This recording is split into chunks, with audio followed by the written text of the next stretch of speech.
Immediately becomes nervous. And straight away awkward. Yeah. I mean, it's unbelievable that we are sitting here in this moment together.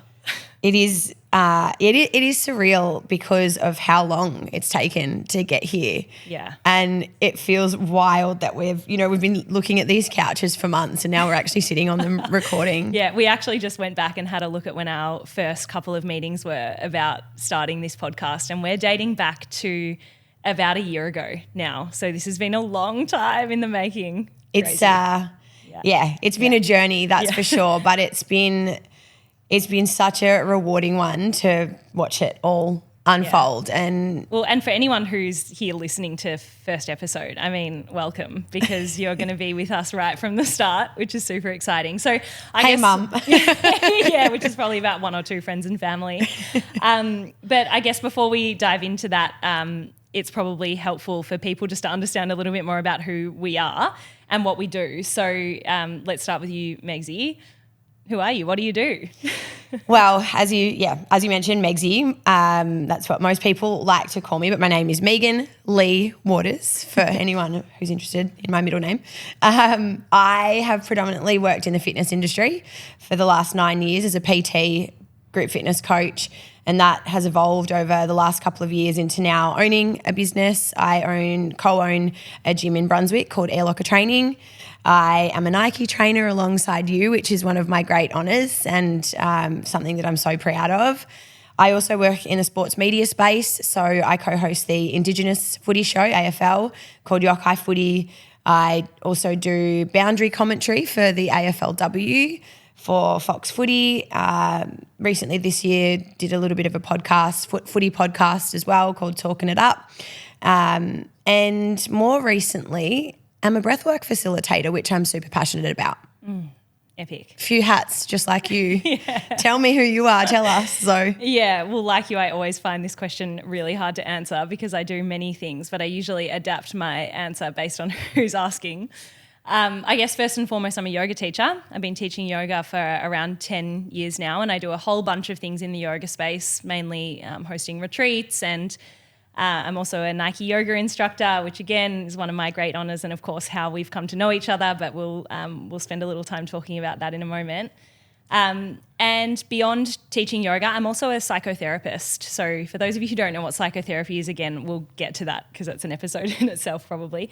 But I have my own private practice called Loop Wellbeing, where I sit with clients one-on-one and really help them to amplify their mental health and become more resilient, essentially.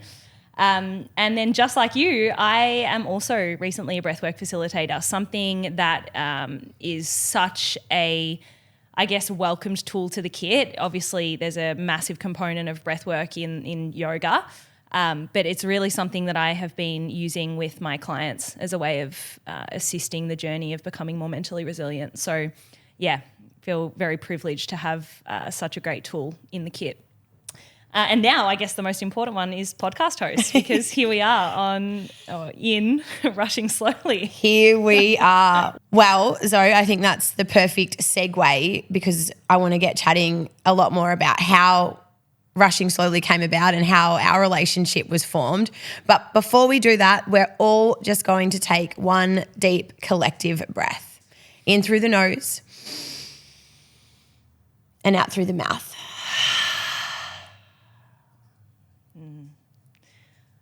Feel better. And that's something that we're going to keep consistent through the podcast, really making sure that we start each episode by just taking a moment just to come back to the body. All right, and cue the sting.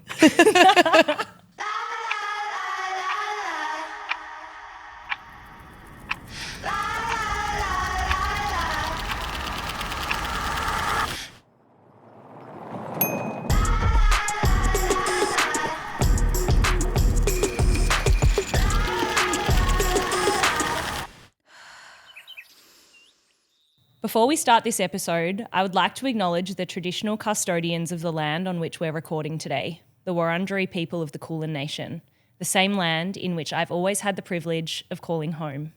I extend my deepest respect to all Aboriginal and Torres Strait Islander people, always was and always will be Aboriginal land.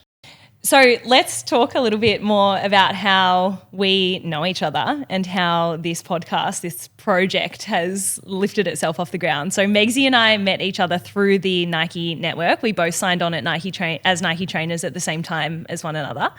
And I will always remember the first time that I saw you outside of Instagram, where Megzy and I were both invited on a trip to Townsville with the Nike crew. Jeez, which was when?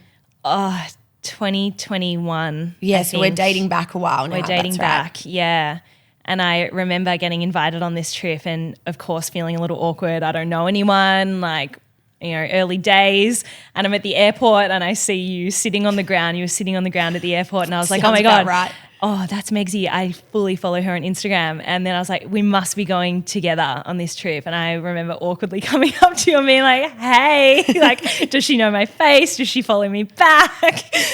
And here we are. Now we have a podcast. Insane. But yeah, going back to that trip, I think I was feeling all those same things as well. You're a little bit out of your comfort zone, as you said. You don't know anyone. But I just, from the minute that you and I met, I feel like we had so many common interests. And I remember being on the bus when we got to Townsville, and you're obviously sort of asking questions about what you do and all of that kind of thing. And at that point, you were just studying your psychotherapy course. And I was so intrigued by it because I hadn't really heard much about psychotherapy before.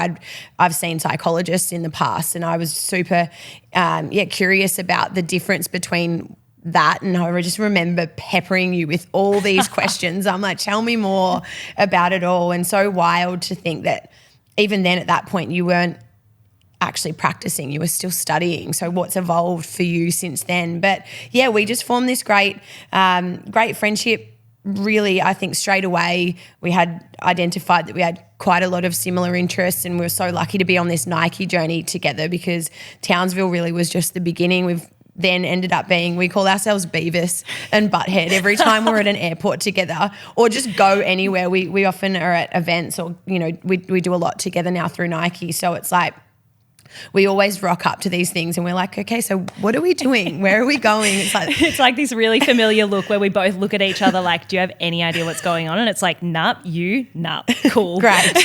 Let's go. But we have just actually reflecting on that now. I mean, we've been to Japan together. We call ourselves FIFO sometimes because we're always flying in and out of Sydney at the most ridiculous times of the day. Always.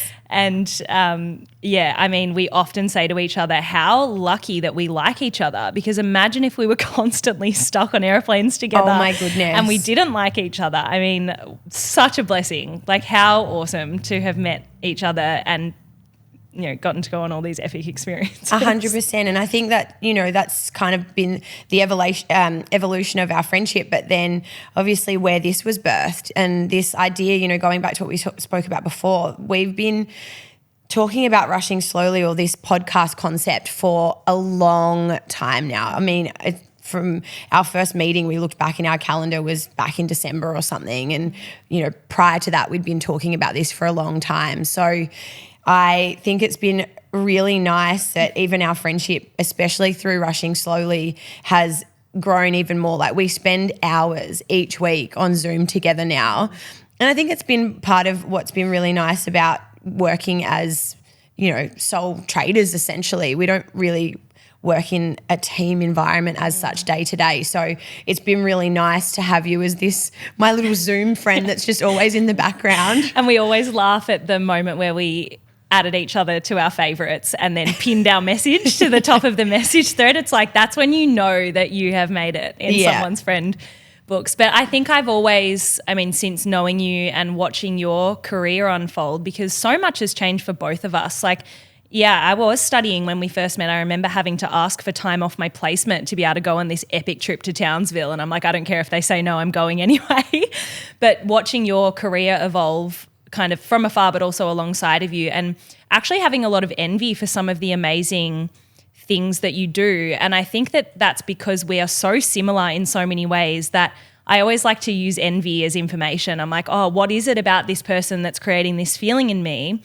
And there was, I guess something around, sharing and speaking that, I really wanted to kind of bring into my life. And so you and I were just talking one day about podcasting, and I was like, yeah, I think I really want to get into podcasting. And you were like, yeah, same. I've been trying to find someone to do it with. And I was like, did we just become podcast co-hosts? And here we are, kind of best mates along the way. It's funny, isn't it? Because I think the same about you, but in a different sense, in that you've really helped me become a lot more organized, I would say. Like, I was not even using a calendar a year ago. Still baffles I was writing me in to a this day. diary. And so I've always really admired the way that you wear your hats and the way you structure your weeks and the way that you show up for your clients and your yogi practice and your studies and your husband and all of this stuff. And I'm like, okay, so we've, going back to envy, it's maybe not so much envy for me, but just more so admiration of just being like, wow, this chick does that so well. And I've been able to take so many of your methods and put them into my own practice. And so, yeah, it's been really nice to like learn and grow from each other. And as you said, become best mates along the way. And now here we are with this epic new journey that we're embarking on, and rushing slowly for us. And we are going to get a lot more into this. It's so much more than just the podcast, right? There's plenty that you are going to be able to expect from us over the course of this journey. Yeah. And so by way of expectations, I guess, this is our first intro episode. We are going to have 2 intro episodes. So today we're going to talk a little bit more about Megzy specifically. We're going to give you lots of context around who Megzy is as an individual. And then in our next intro episode, we'll focus on me. So we'll ask and explore some similar questions. So with that in mind, let's kick off. Megzy, what do we need to know about you to understand where you come from? Well, first and foremost, I am a very passionate Warramungu Yari woman. Culture is a big part of who I am. I'm very proud to be an Aboriginal woman. I grew up in the Territory. I call Darwin home, and it's still very much home, although I haven't lived there for 13, maybe 14 years nearly. It's been that long. It's been that long, yeah. I left there, I left there when I was 20, and I moved over to the UK. I travelled, I finished school. I had a great upbringing. I'm so grateful that I grew up in Darwin, in the Territory. It was very outdoorsy. I was a super sporty kid. I have a beautiful family. So finished school, didn't know what I wanted to do out of school, so I went overseas and travelled. I was fortunate that I'd made a couple of friends that I was able to go and meet overseas, and so I spent a bit of time in the UK and kind of used that as my base and travelled around from there. And I think coming from a small town like the top end, or Darwin, I just always had this deep desire to want to spread my wings and explore. And I think that stemmed from going on some family trips from a young age. Like, my mum and dad took me to Canada. I think I was like 10 or maybe 12. And we did this massive trip around Australia when I was young as well, about 8. And I just remember those trips really vividly, and just being a little kid, but just having these big eyes for big city lights. And because I didn't really know what I wanted to study straight out of school, I was a little bit kind of lost in that sense. I knew I was really passionate about sport, which is funny because it's where I've ended up now. It's kind of come full circle. And exercise, like I really thrived in PE, outdoor education and drama. They were my subjects at school. And again, it's just so funny how even back then, thinking back to this, is coming up to my 20 years of graduating high school, which is absolutely insane. Whoa. Isn't that crazy? But, thinking how influential those subjects were then and in terms of what I'm doing now. Anyway, travelled overseas, lived in the UK, had my eyes open to the world, and came back to Darwin after a couple of years of that, and knew that I probably wasn't going to have the opportunity in terms of work and career growth in the top end. So I made the big move to Melbourne, and I have been here ever since, and have been on a big journey since being here. But that's I guess kind of a brief summary of the backstory of what's kind of got me to this point. Yeah, awesome. And I think we can all kind of acknowledge that where we come from plays such a pivotal role in where we're going. And so I'm really interested more specifically around what made you want to start this podcast, Rushing Slowly, and what that actually means to you.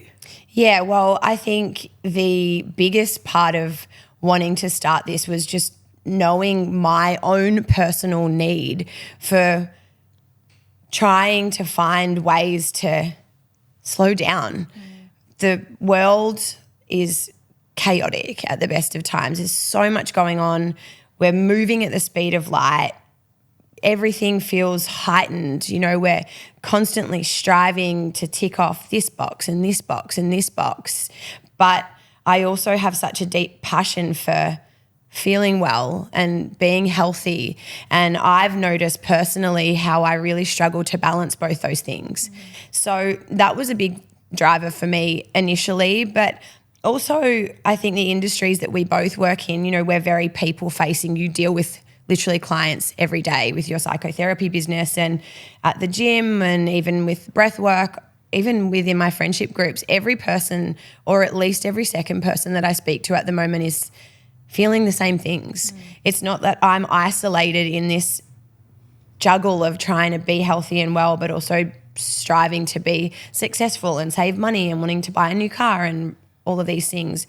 I'm not alone in that. And I really have noticed through the conversations that I've been having the need for tools for people to slow down and just come back into the body and be present and build a bit more self-awareness and understand core values and what drives them. And so that was a big part of the inspiration for me behind this podcast, which is why doing it alongside you just feels so perfectly aligned, because of how much our values are super similar. But yeah, that would probably be the main thing. But then also the community aspect as well. I know you and I are both really passionate about community and building community and just helping people. And so I just can't wait to bring people together over and bonding over practices like breathwork and mindfulness and things that we're really passionate about, that we know have helped us along the way. I have so many more questions because I really want to figure out the link between, you know, growing up in what you call, you know, small town Darwin, and then your ambition and your desire for success. But I'm going to hold the question because I know that we're going to get into that way more deeply. So I'm going to simplify the question a little bit and ask you, what does keep you rushing? Geez, what a big question. Everything, actually. Obviously, a big part of, again, why we wanted to start this podcast is because you and I both, along with most people that we know, wear a lot of hats. We're of an age now, you know, we're in our 30s. We're juggling this desire for success. So, you know, I really am passionate about the work that I'm doing, and I love all of these different spaces that I find myself in. But at the moment, I feel like I'm really spreading myself a little bit too thin, and I really struggle with the juggle of the multiple hat wearing. You know, going back to the question that you asked initially at the top of the podcast about sort of some of the work things that I do, work is what keeps me rushing right now. And I find myself being very caught up between this feeling of like really loving what I do and being really passionate about the work that I find myself spending all my energy and time on, but then being really burnt out and really disconnected from myself, like deeply out of alignment sometimes with the things that I value, like my breathwork practice. It's like, this is one little example. Since becoming a breathwork facilitator, over the last 6 months, I have left basically little to no time at all for my own practice because the nights that I now teach would be the nights that I would go to class. Even with this podcast, it's like it's such a passion project, but obviously it adds a big amount of commitment and time commitment. And so it's like, we don't really have a lot of time, but we're just scraping together these little bits that we have to come together and have our Zoom meetings. And then, I'll often work at the weekends, or at the moment we're finding we're a little short-staffed at the gym. So I'm filling in classes. I'm waking up like this week. Last night I coached. I didn't get home till just before 9 p.m, obviously here early this morning. I'm coaching Thursday morning at the gym, which I need to be there at 5 a.m. I've got no structure in terms of what my weeks look like. Which is what I love and what I thrive in. I'm best under pressure. I work best under pressure. But in saying that, I also fizzle, and I am absolutely at the point now where I'm really needing to create some structure and actually just have a holiday, to be honest. I think that's going to be the biggest help. I'm going to Bali soon. But yeah, that all of that is what keeps me rushing right now. And I feel like that is the word rushing, that is my life. I'm always rushing from one thing to the next thing to the next thing, and I'm disconnected. I'm often unconscious, and I get to this point where I'm just so energetically zapped, particularly with the work that we do, because we're very client facing. You're rocking up to the gym and you're giving your energy and you're teaching breath work and you're hugging all these people and taking on their energy. And it's like, I need to find ways to really nurture my own. And, here we are. That's why we're in this space. That's why Rushing Slowly exists, because we aren't perfect by any means. We're a far stretch from it. And so being able to sit here and have these conversations and explore how can we best want all those things, because I do. I love what I do, and that fills my cup. So it's that constant funny feeling of being like, but I don't mind. I keep saying yes to these things because I do enjoy it, but then exploring, okay, how can I do this without losing myself completely along the way and disconnecting completely from myself, but also the people around me. Like, I have about 100 messages in my phone that I've not written back to from people that I really love, like my best friends in Darwin, my mum. Like, I find myself being really disconnected sometimes. And I think there is an element of fear as well, in terms of what keeps me rushing. It's this fear that if I don't say yes to this opportunity, then what am I missing out on? So a bit of a long-winded answer, but I'm sure I'm not alone in that either. I know I'm not, because I sit next to you and you have very similar feelings and go through very similar things. So again, going back to, this is just the beginning of sharing the things that we've learnt along the way that do help us in a small sense, but also it's an exploration, and I can't wait to have conversations with you, but also have conversations with our guests soon enough as well, and explore how they manage with the pressures of society and the world. Well, and I think that's why the community element of this podcast excites me so much, because we're all figuring this out together. And I think we're always, at the risk of sounding cliche, we are better together. And I think often we can travel through life thinking that we're so isolated in our struggles. And I know that busyness perhaps doesn't fall into that category. We all know how busy we are. But to be able to share not only what's on our mind, but also to be able to ask questions, whether it's to guests or to the community, around what helps other people. Like you, I always want to be better. I want to be figuring out how to do things more efficiently and to amplify my well-being and, my priorities. But, that's all of the things that we have to look forwards to. So to lighten it up, to close out the episode, we're going to go through a couple of rapid fire questions. So quick, short, snappy answers. Welcome to the hot seat. Are you ready? I'm not very, you know what I'm like, the biggest rambler of all time. So this will be interesting. Trying to get a one-word answer out of Megzy. We'll see how we go. All right, coffee order. Oat latte. Favourite cocktail. Margarita. Night in or night out? Night in. Nowadays, night in. Last meal? Oh, a Mary's Luxor from the Parat Markets in Darwin. Oh, specific. Guilty pleasure. The suspense. I would definitely have to say I like chocolate.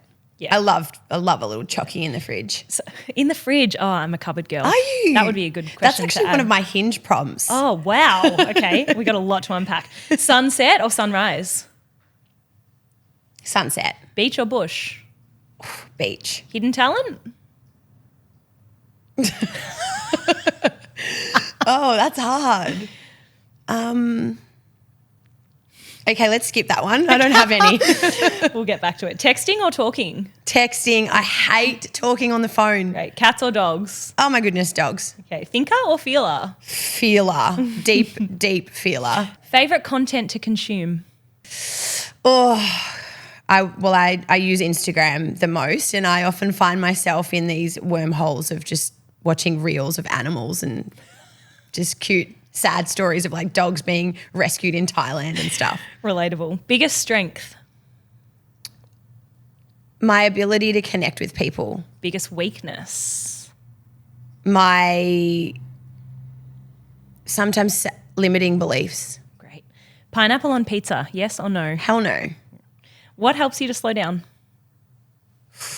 What helps me to slow down, this is definitely going to be more than a one-word answer, but right now what I would say the thing that is what I come back to that's really settling me is actually working with a health coach.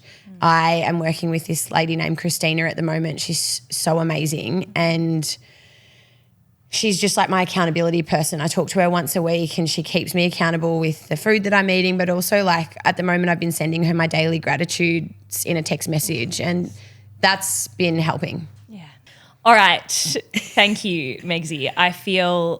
Isn't it true that when you learn about someone more intimately, you feel more connected to them? And I certainly feel that today. I've learnt a few new things about you, and I hope that everyone listening enjoyed hearing some of Megzy's story. Well, I am very excited to get to 2.0 of this episode and share a little bit more about you, because likewise, I feel like, gosh, how do we summarize who we are in, a short 30-minute episode? But I know that what I do know of your story and the Zoga that I've grown to know and love really well, there is so much inspiration and insight. So very much looking forward to diving into your story in our next episode. So make sure you tune into that, and you can like and subscribe for all future Rushing Slowly things. All right, but seriously, guys, thank you so much for tuning in to episode number 1. We have so much in store for you and look forward to having you guys along for the ride. And make sure that you subscribe to the podcast so you don't miss an episode, and make sure you're following us on the socials as well, because we'll be sharing plenty of little tools along the way. Thank you so much for tuning in, and we will see you next time.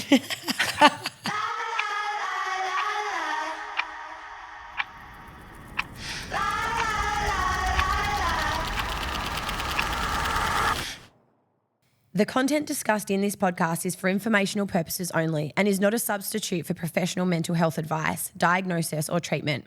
If any of the topics we've covered today feel overwhelming, we recommend seeking individual support.